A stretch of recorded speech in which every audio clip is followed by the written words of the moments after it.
So what are the different characteristics between 9 and 10? Here at Rauzan, I suppose the major change is dealing with completely different raw material than we had last year. And I think the key is remaining humble and close to nature, knowing what you are dealing with and what you have to do to keep all the qualities and enhance things as best as possible without going too far. So one of the major problems was at the beginning was the temperature during vinifications. Because of the richness, the generosity of nature, we only vinified around about 27, 28 degrees Celsius. We didn't have to go too far in the heating process of the tanks. So that we had more of a gentle extraction from the skins, from the pips, from everything. Colour was something that came immediately, so we saw that was really happening and the right thing to do, and we were able to do pretty long macerations with the lower temperature, which is not bad. Then the major difficulty was, and fear that we have every year anyway, in trying to get things started, is a malolactic fermentation, which started but was extremely slow. I think it's because of the richness of the wine itself. It just took everything a little bit longer to eat away through all the raw material and transform it into the right thing. So usually we finish malolactics by Christmas. Everything is in barrel, everybody's happy and tight, but we had to wait until January for that to happen this year. It's much longer than usual, and we were worried because we had to do a blend, and we couldn't do a blend before Christmas, which is what we like to do, so that when we come back in January we can begin to discover the vintage. We won't be able to do that before the end of January, so we were about 3 weeks behind normal schedule, but things have married together pretty well.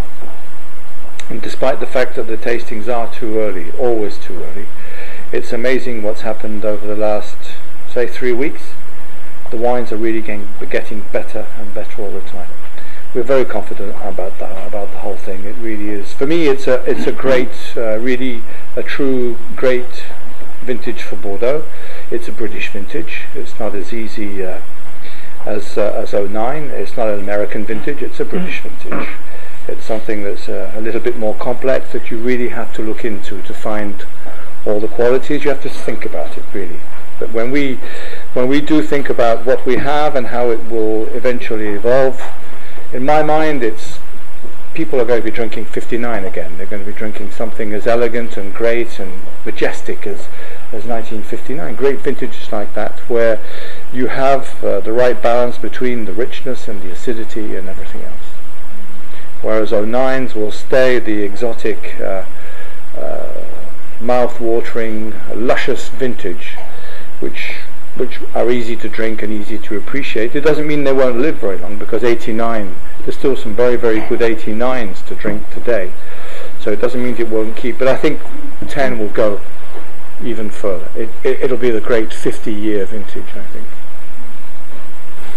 So obviously we're happy, because nature has been so generous over the last 15 years practically.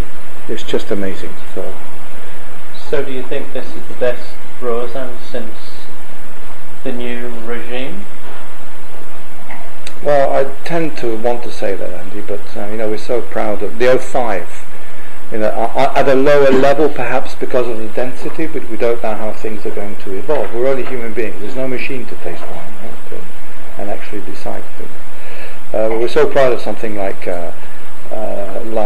2005, and we're still rediscovering wines that are beginning to become very appealing now, like the 95, the 96, etc. So you're always proud of all your children. You don't want to choose between one and the other. You're always proud of everything. You try and do it your best.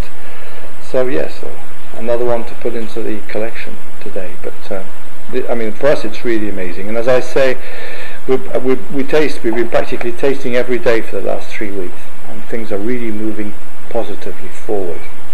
And we haven't had to add anything to it. It's just happening all the time. I'm not saying it's overall as good as 09 in Bordeaux.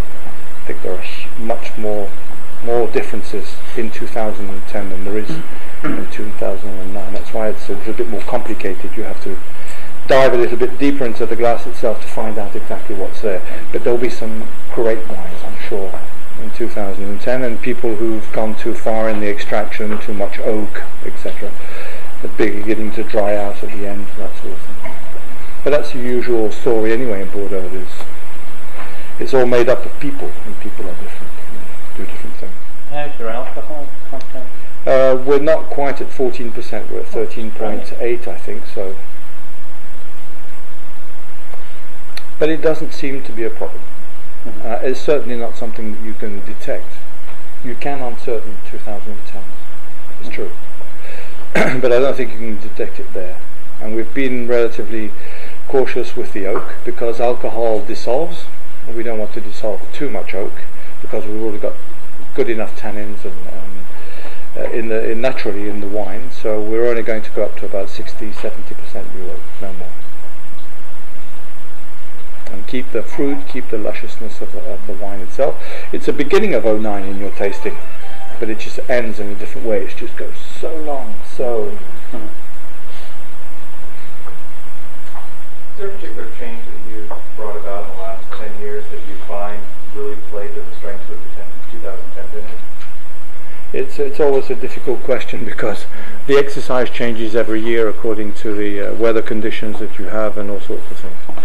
The most important thing that we've brought to change things and make sure that we can do our best at the end of the exercise, because it's all the crunch always comes at the end of the growing season, etc., end of August, September, is the fact that we have drained the entire vineyard.